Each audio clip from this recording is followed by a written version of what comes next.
Students अब देखो exercise 5.2 यहाँ पर हम लोग फर्स्ट क्वेश्चन यहाँ पर सॉल्व करेंगे और ऐसे ही 1 बाय 1 के करेंगे, सारे क्वेश्चंस को सॉल्व करेंगे। ठीक है, अब देखो सबसे पहले हमें क्या करना है, फर्स्ट ऑफ ऑल लेट करना है, let y equals to sin x square plus 5।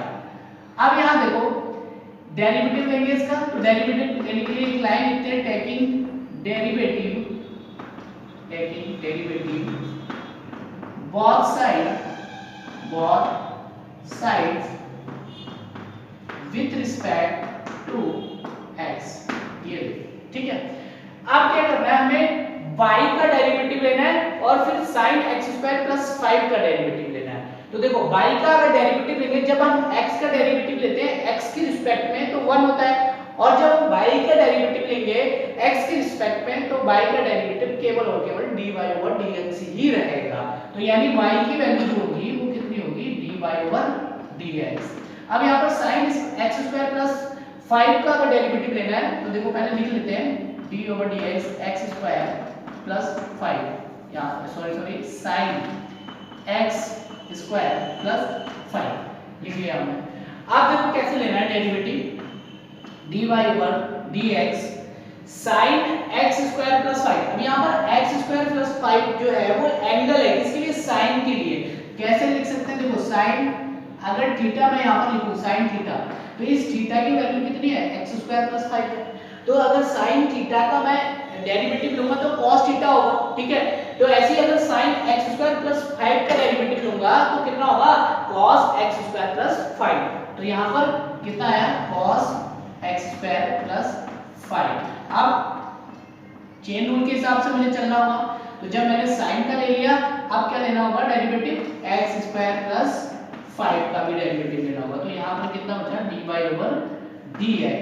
तो यहाँ पर cos x स्क्वायर प्लस 5 और x स्क्वायर प्लस 5 का डेरिवेटिव लूंगा तो कितना होगा, x का x स्क्वायर का जगह 2x डेरिवेटिव और 5 का कितना 0।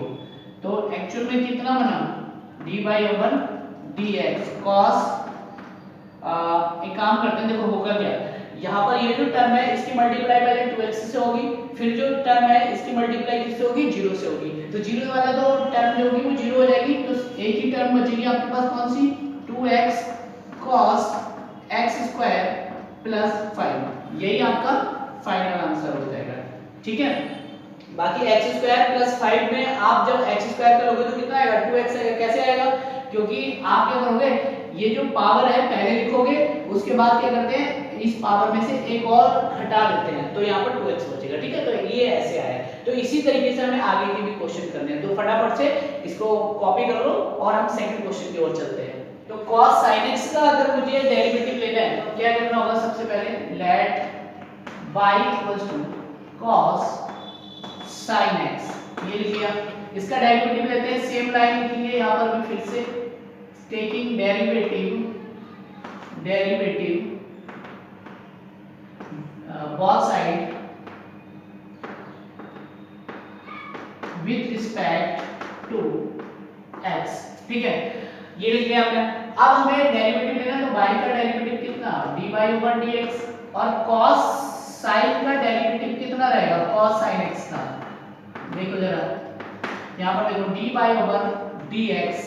अब यहाँ देखो cos का जो एंगल है वो कितना, sin x है। ठीक है, तो अगर यहाँ पर cos का हम डेरिवेटिव लेते हैं तो कितना, cos थीटा का कितना होता है, माइनस sin थीटा, तो cos sin x का कितना हो जाएगा, minus sin x sin x। ठीक है, तो ये कितना हो जाएगा, माइनस sin x, ये हो गया। ठीक है, अब क्या करना होगा, चेन रूल के हिसाब से हमें किसका डेरिवेटिव लेना होगा, ये जो sin x है, कौन सा वाला, ये वाला sin x। ठीक है, तो इसके हिसाब से इसका भी हमें डेरिवेटिव लेना होगा चेन रूल के हिसाब से। तो यहाँ पर माइनस sin x और sin x का डेरिवेटिव कितना, cos x।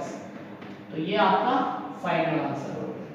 ठीक है, चलो इसको कॉपी कर लो फटाफट से, फिर सेकंड थर्ड क्वेश्चन पे चलते हैं। ठीक है स्टूडेंट्स, आप देखिए third question, equals to sin ax plus b, ये है थर्ड क्वेश्चन।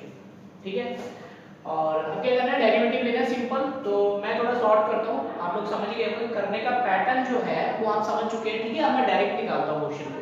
तो यहाँ पर डेरिवेटिव हमें करना है, तो डेरिवेटिव जब लेंगे विद रिस्पेक्ट टू x तो dy ओवर dx यहाँ पर हो जाएगा, और sin x plus by x sin x plus b जो है sin x प्लस b, ठीक है, इसको यहाँ लिख लेते हैं d over dx sin ax plus b, ये हो गया।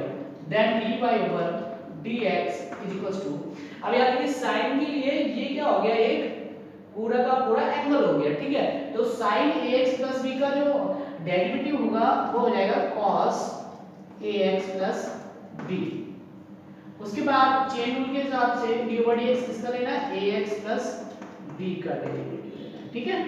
तो यहाँ पर मैं डायरेक्ट कर देता हूँ answer, dy over dx cos